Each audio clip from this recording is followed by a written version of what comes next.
Hi everybody, welcome back with your HardReset.Info channel. Today I'm going to tell you how to decline incoming calls on the lock screen, reject calls when your phone is locked.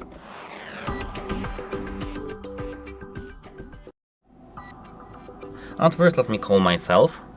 Wait a moment. Here as I can see we have our contact. How to decline this call if you don't have here this red button.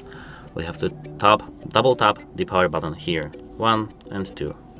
It doesn't have to be double tap, just click your button to power button, side button 2 times to decline the call on lock screen. And that's it for this video. If you found it helpful, please consider subscribing to our channel or leave a like on this video. It's important to us. And that's it. Hope it helps you and have a nice day. Goodbye.